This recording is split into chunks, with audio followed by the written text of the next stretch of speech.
እሺ galgala nu bira turte achitti haasofte ragaa guutuu akka qabanitti kan isheen haasofte isheen nyaata fuudhuu nyaata affeeruuf laaqana akka fuudhee bahee sana booda gaafa dubartii biraa argu deemgali jedhee raayidiin gaggeessaa. Zan gaafa ishiin galgala waa'ee sunitti kaastu boksiitiin tumaa akka ture ijoolleen kazinoota kootii ragaa kana beeku qabatamatti dubbachuudhaa fi doorsifamaa jiru jettee dubbattee turte mucaawwee. Asti mucaashee kan bakka taate karaa keessaatiin asti intanaan ariitii yoo dubbisneeni akkamitti akka ragaa sana fuuchuu dandeenyu wajjin haasofne. Yaa wanti suni dhugaa waan ta'eef bakka garaagaraa deemtee kan haasa'aa jirtu galgalamuu nurratti argatu akka sodaa ammayyuu sodaan qabaa jetteeti kan isheen haasa'aa turte. Jechatti immoo nama himattis qabdi. Immoo as jalatti waan gadulaa ibin lalisaan beekilee isheenis kan himatte.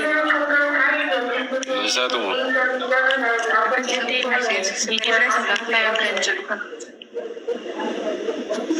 Bilaklaan kan jedhu kan ol seensisame baay'ee seentee waan barbaachuu qabdu barbaadu. Ol seensisisti eenyu akka ta'e yaa.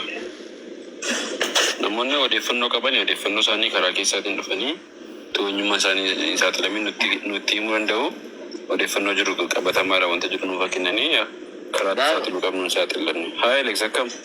Naguma misenjeraan nis malmina daddachaa kaasee gaa waa'ee ishee kana nuti achuma turre maatii isaan inni jiru sirriitti beekna wanta jiru hundumaas hin beeknaan nutti dhiyaanne ijoollee muraasadha.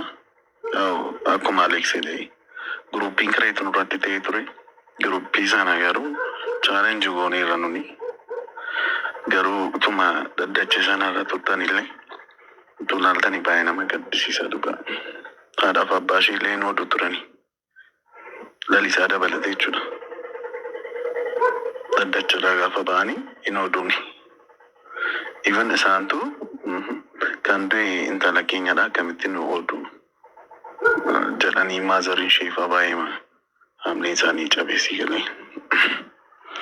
So Andu'aalem Caalaa Lalisaa is a killer by the way. Waan hundumaa inni isa ture barreessaa ture gaafa isheen duute Boorana ture. Ladisaan Boorana ture. Even informationiin FB'ra deemaa ture waa'ee diyaarii wal qabatee argaa turtanii namoota public figure ta'an jechuudha. Kana namoonni kun intan ishee ragaa ishee jalaa balleessuuf olii gad turanii. Amma immoo even Lalisaa maatii ishee adadaanii kananii jiru naannaa kaasaan jiraatu naannaa kana jiraatu.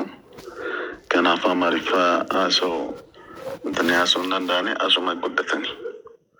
So isaan gaafa maxxansanii isin maskiidha moo maalidha beekamtee argachuufidha kan isin maxxansitanii jedhee nu bilbilee nu sodaachise. Yoo kana godhaa Lalisaa.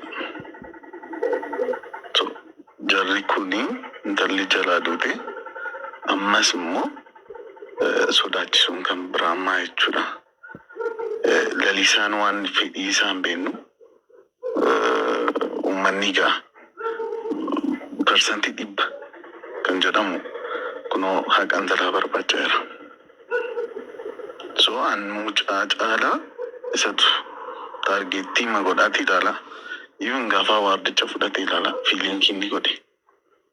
Sanii yaaleedhamti. Obboleettii keenya waan taateef malee waan biraa miti. Garuu just facial expression wanti jedhamu jira namni wayii fuula isaa maaliif akkas godhe akka inni itti harka isaa harcaasaa deebiifaa jechuudha. So Alex inni jedhe guruupiin kun nama jira. Garuu Lalisaa irratti fookasii maatii isatu bilbilsiisaa intaneedha. Nun itti deemaa jira. Namootatti simneera. Namoonni sababii kan akka nurraa dhawwani. Qe'eedhaanis taanaan nuni qe'ee ijoollee qe'ee tokkodha. Akka sanaattis deemuun barbaachisaadhaan deemama. Innaas hin dhiisu taanaani namogeetu wanta janno janna kanaafi lalisaa isa kiilar akka kotti kanaaf fookasiitti gootanii jara odeeffannoo jiruu fi viidiyoon jiru baay'eedha.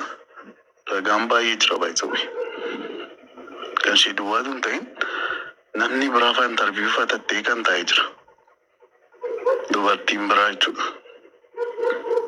Dubartiin biraa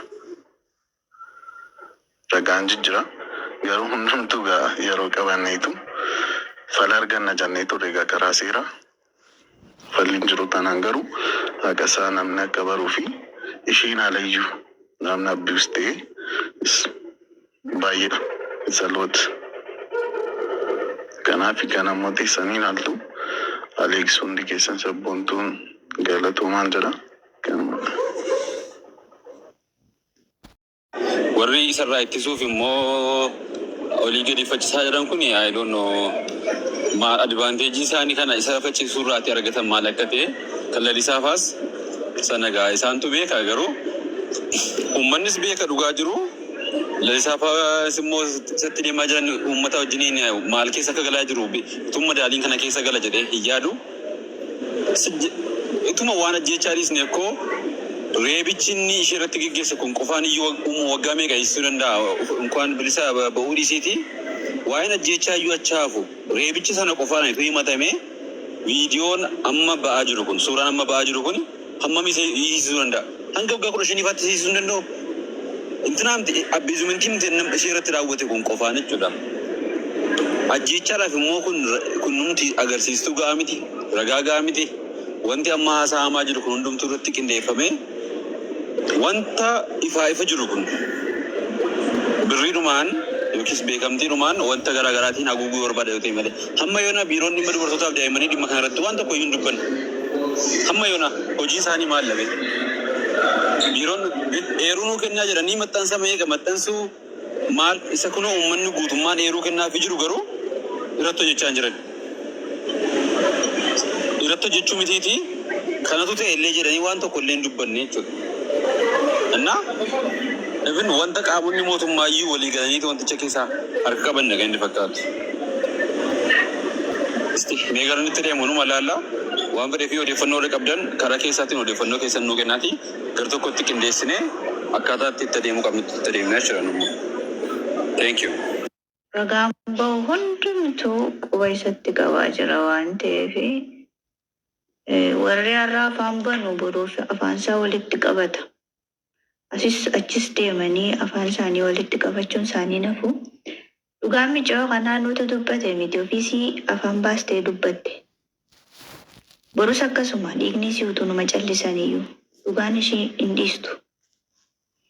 Karaa biraatiin namni nama ajjeese yookaan ajjeechaa namaa keessaa harka qabu yookaan dhugaa nama sanii akkaataa namni sun itti du'e beeku boqonnaa akka hin qabne ani Laamroot irratti hin arge yeroo mana hidhaa waliin ture. Baa'uun beeka. Laamroot halkan hin raftu guyyaa rafti. Halkan hin raftu mana hidhaatti.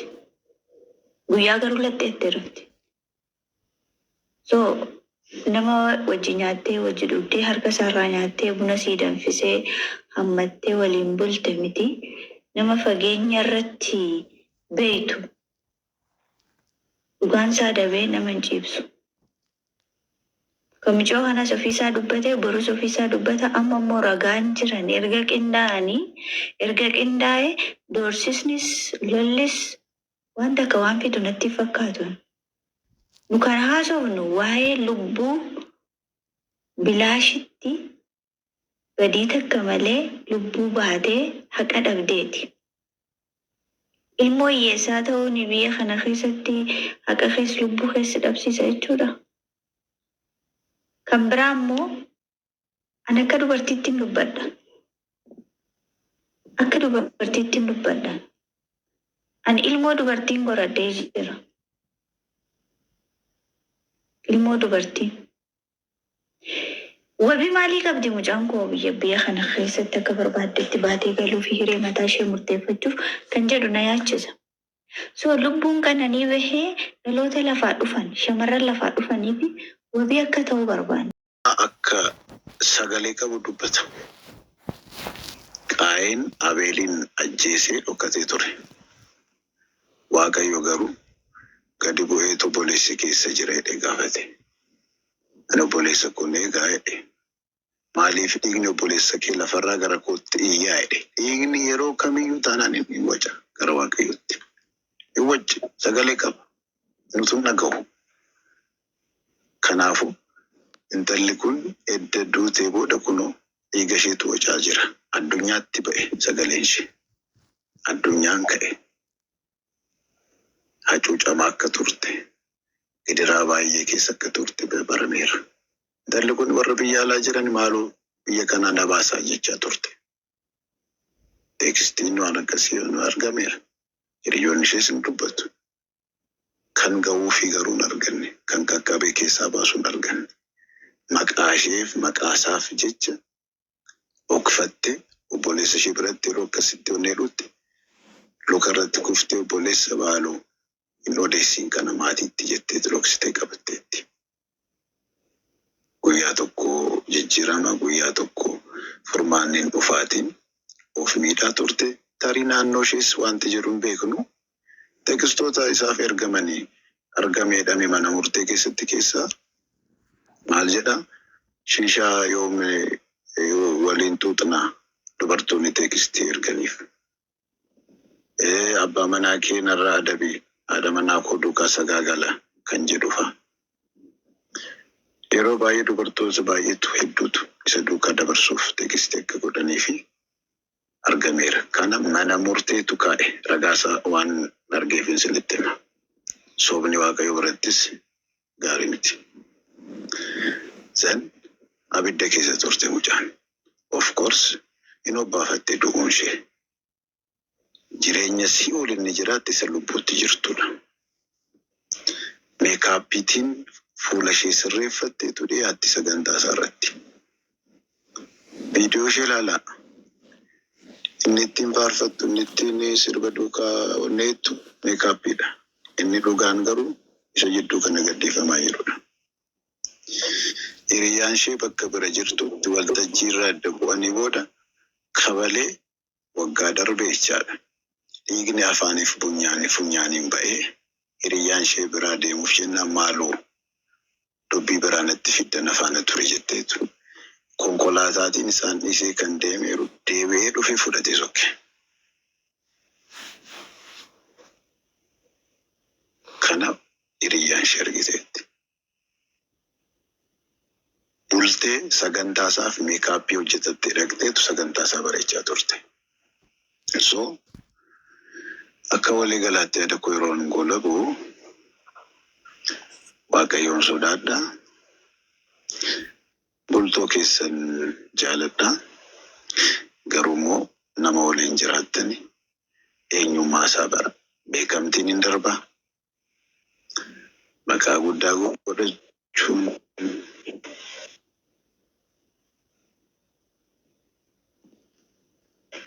namni baay'ee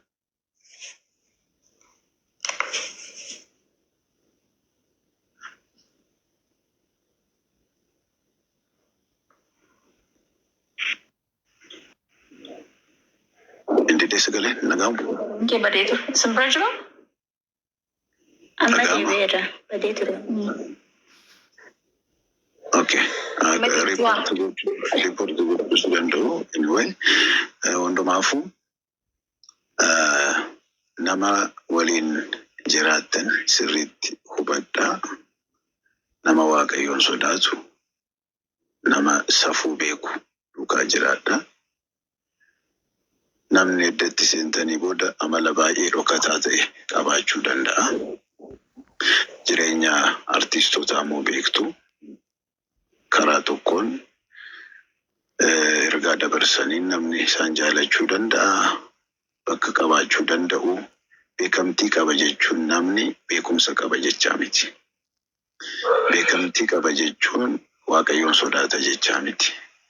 Beekamtii qaba jechuun namaaf kabaja qaba jechaa miti. Namni beekumsa yoo dhabillee safuu beeka. Safuun isa bita. Safuu keessa waan hedduu jira. Kanaafuu akkaataa kanaan nama hubadhaa, nama waliin jiraattanis akkaataa kanaan onneedha. Keessumaa immoo lagummaa Oromoo kan jeeqaa jiru lagummaadha.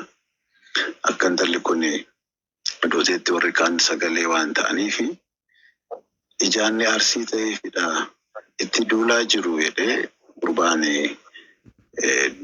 duulachaa moo daalacha jedhamu tokko faarsaa ture. Namoota kakaasuudhaaf. Gumaas yoo ta'e hin deebisne yoo ajjeeses jechaa ture. Ajjeesuu isaa beekaa jechaadha. Mee immoo asiin Wallagga waan taateef isheen Wallagga ka'ii gar tokkoon ishee Hararidha. Harar ka'ii jechuu qabna ture jechaadha akkasaatti. Intalli abbaan ishee Wallagga hojiif dhaqee achitti dhalattee guddatte. Haati ishee Harar Machaaraa keessa Licata. Lagummaa faarsuun, Oromummaa faarsuun hattuuf kashlabbeen keessatti hin baqattu. Baqattees hin baatu. Oromummaan haqa. Oromummaan iftoomna. Oromummaan qulqulluudha. Garuu immoo aadaa kanallee balleessuuf jecha utaalanii achi keessa seenu. Hatanis, butanis, ajjeesanis achi keessa seenu. Kana Oromummaan